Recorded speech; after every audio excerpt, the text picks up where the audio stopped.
brought to you by Palvi Agrico. आता शेतीसाठी जे काही लागणार ते घरपोच मिळणार, तेही मोबाईलच्या एका क्लिकवर। एक तर रोस्टर प्रमाणे मंत्री नाही, रोस्टर प्रमाणे राज्यमंत्री नाही, रोस्टर प्रमाणे त्या खात्याचा मंत्री नाही। त्यांना राज्यपालांकडे जायचं होतं म्हणून ते गेले।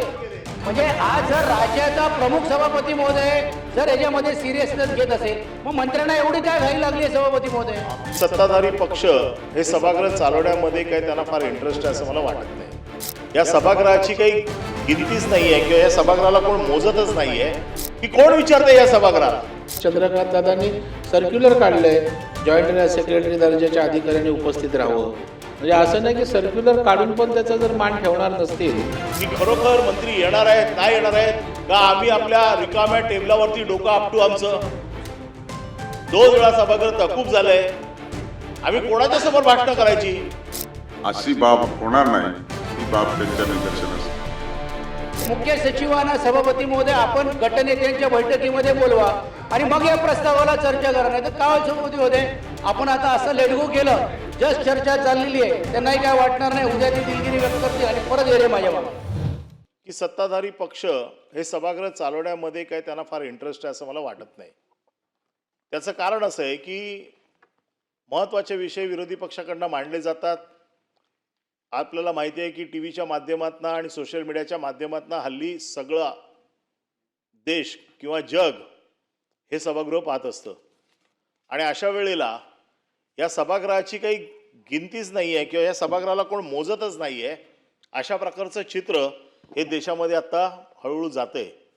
आपल्याला माहिती आहे की आपल्यावरती देखील आपण काल हक्कभंग जो काल शिफारस झाली त्याचं मूळ कारणच हे आहे की कोण विचारते या सभागृहाला। आणि म्हणून आपण सभागृहाने एकमताने ठराव पारित केला की या सभागृहाचं महत्त्व अधोरेखित केलं गेलं पाहिजे, त्याची ताकद दिसली पाहिजे, त्याची ताकद राहिली पाहिजे। म्हणून आपण हक्कभंग समितीच्या समोर तो विषय आणून आपण सभागृहाचं महत्त्व अधोरेखित केलं। गेले कित्येक तास हे सभागृह चाललंय, कोण मंत्री येतंय नाही येतंय, बघतंय नाही बघत आहे। आता 260चा प्रस्ताव आहे, विरोधी पक्षाचा पहिला प्रस्ताव आहे, ज्या प्रस्तावामध्ये मुंबईच्या बाबतीमध्ये किंवा ज्या वेगवेगळ्या यंत्रणा विकासाच्या यंत्रणा आहेत याच्यावरती महत्त्वाची चर्चा आहे आणि त्या चर्चेची दखल घेण्यासाठी नगरविकास खात्याचा कोणी नाही, राज्यमंत्री नाही, कॅबिनेट नाही। मी देखील संसदीय कार्यमंत्री होतो। एक तर कंपल्सरी अटेंडन्स मंत्र्यांचा, 2 कॅबिनेट मंत्र्यांचा कंपल्सरी अटेंडन्स हा असतोच असतो। आज त्या दोन्ही मंत्र्यांपैकी एक मंत्री आहेत, ते मंत्री आम्ही त्यांच्यावरती कुठलीही टीका किंवा टिप्पणी करू इच्छित नाही, ते त्यांच्या कंपल्सरी अटेंडन्सच्या मुळे आलेले आहेत। राज्यमंत्री नगरविकास असायला पाहिजे, राज्यमंत्री गृहनिर्माण असायला पाहिजे, ते देखील नाही आहेत। मग रोस्टर प्रमाणे मंत्री आहेत की नाही? एक तर रोस्टर प्रमाणे मंत्री नाहीत, रोस्टर प्रमाणे राज्यमंत्री नाहीत, रोस्टर प्रमाणे त्या खात्याचा मंत्री नाही आणि अधिकारी हे खरं इनविजिबल गॅलरी आहे। आम्हाला त्याच्यावरती खरं तसं बोलण्याचा अधिकार नाही, पण अधिकाऱ्यांचं देखील रोस्टर आहे। कुठला अधिकारी उपस्थित असला पाहिजे खालच्या सभागृहामध्ये याच्यावरती एक IAS ऑफिसरला सस्पेंड करण्याची वेळ आली, बरोबर का चूक ही नंतरची गोष्ट आहे। काल माझी विधानसभा अध्यक्षांनी खंत व्यक्त केलेली आहे आणि अशा वेळेला अधिकारी नाही, अशा वेळेला मंत्री नाही, अशा वेळेला कोणी आपली दखल घेत नाही, सभागृह चालणार कसं? सभापती महोदय आपल्याकडनं आम्हाला मार्गदर्शन हवं आहे, याच्या बाबतीत काहीतरी सणसणीत आदेश आपल्याकडनं आम्हाला अपेक्षित आहेत। मला वाटतं ते आदेश अजूनही पोचलेले दिसत नाही आहेत आणि म्हणून आम्ही कित्येक वर्ष मागणी करतोय, अरे तुम्हाला कोणाला नाही जमत तर प्रवीण दरेकरांना तर मंत्री करा, ते तरी आमच्यासाठी सदैव उपस्थित राहतील याची गॅरंटी विरोधी पक्ष म्हणून आम्ही घेतो। हा नाही नाही, तुम्ही तर घेणार नाही, घेतली असते तर एवढा मंत्री झाले असते।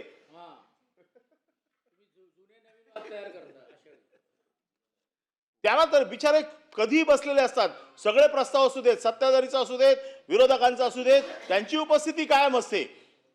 मग कमीत कमी मंत्री म्हणून आम्ही त्यांचं ऐकू।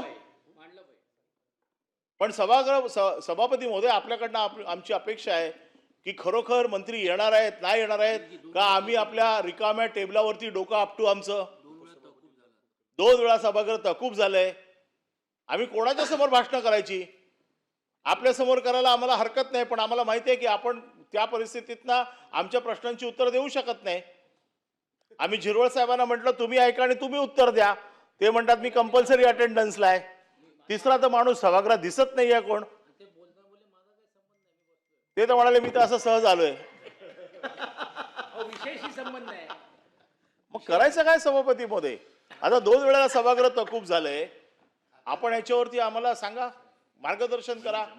जमलंच आपल्याला तर आदेश द्या.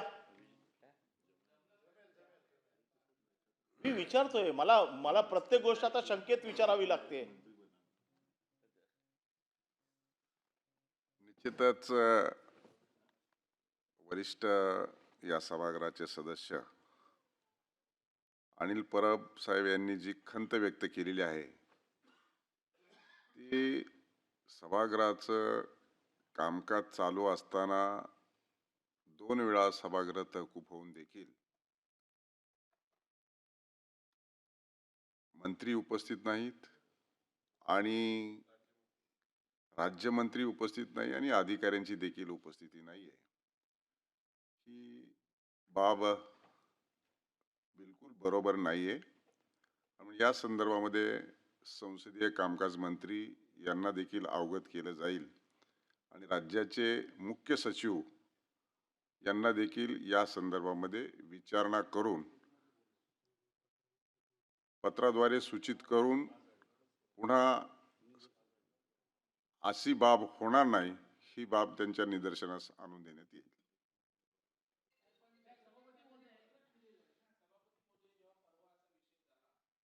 संदर्भात माझ्या माहितीप्रमाणे चंद्रकांत दादांनी सर्क्युलर काढलंय, जॉईंट सेक्रेटरी दर्जाच्या अधिकाऱ्यांनी उपस्थित राहावं.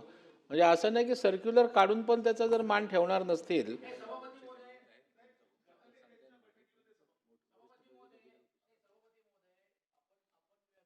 चिंता आणि खंत ही गोष्ट खरी आहे, पण सभापतीमध्ये आपल्याला कुठेतरी हे तरी दाखवावं लागेल किंवा याच्यात काहीतरी कृतीतून आपण काहीतरी करतो.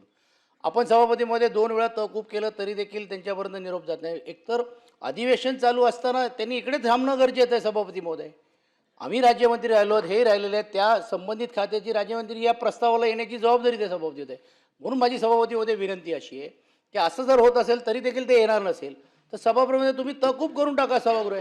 आणि मुख्य सचिवांना सभापती महोदय आपण गटनेत्यांच्या बैठकीमध्ये बोलवा आणि मग या प्रस्तावाला चर्चा करा. नाही तर काय सभापती होते आपण आता असं लेटगो केलं, जस्ट चर्चा चाललेली आहे, त्यांनाही काय वाटणार नाही, उद्या ती दिलगिरी व्यक्त करतील आणि परत येरे माझ्या मागे. म्हणून सभापती होते आपल्याला विनंती आहे, नाही तर या चर्चेला अर्थ राहणार नाही. सभापती बैठकीत मुख्य सचिवांना बोलवा आणि त्यांचं देखील रोस्टर एकदा आम्हाला कळू देत. ते जरी इनविजिबल असले तरी सदस्य म्हणून माझा अधिकार आहे आणि आपल्या अधिकाराला कोणीही आव्हान देऊ शकत नाही. 2दा सभागृह तहकूब झालेले आहे आणि 2 वेळेला सभागृह तहकूब होऊन देखील जर अधिकारी किंवा मंत्री जर येत नसतील तर मला वाटतं उद्या संसदीय कार्यमंत्र्यांच्या उपस्थितीत आपण बैठक लावा. जमलं मुख्यमंत्र्यांना देखील आपण बोलवा, परंतु या विषयातला सिन्सिअरली जर घेणार नसतील तर आम्हाला देखील कामकाज करण्यामध्ये काही इंटरेस्ट नाहीये. कोणासमोर बोलायचं? रिकामी बाकांसमोर बोलायचं? आणि सभापती महोदय काल तुम्ही मंत्री नाही आहेत ना. नाही सभापती महोदय, काल तुम्ही बघितलं असेल माननीय मुख्यमंत्री महोदय ज्यावेळी बजेटच्या चर्चा होती त्यावेळी ते येऊन बसले. सभापती महोदय त्यांना राज्यपालांकडे जायचं होतं म्हणून ते गेले. म्हणजे आज जर राज्याचा प्रमुख सभापती महोदय जर याच्यामध्ये सिरियसनेस घेत असेल मग मंत्र्यांना एवढी काय घाई लागली आहे? सभापती महोदय आपली बाब अतिशय कुठलं असं काम करतात आता मंत्री? आपण बस जरा.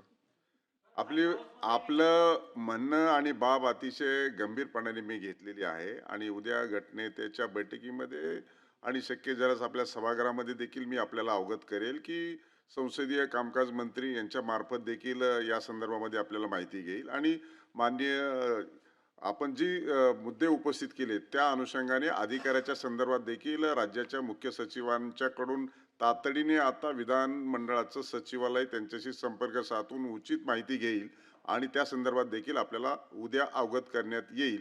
आता सभागृहाची बैठक स्थगित होत आहे आणि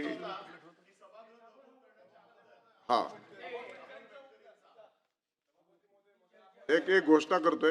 आज बुधवार दिनांक 11 मार्च 2026 रोजी मान्य केलेल्या महाराष्ट्र विधान परिषद नियम 101 अन्वये विशेष उल्लेख सूचना सभागृहाच्या पटलावर ठेवल्याची मी घोषित करीत आहे.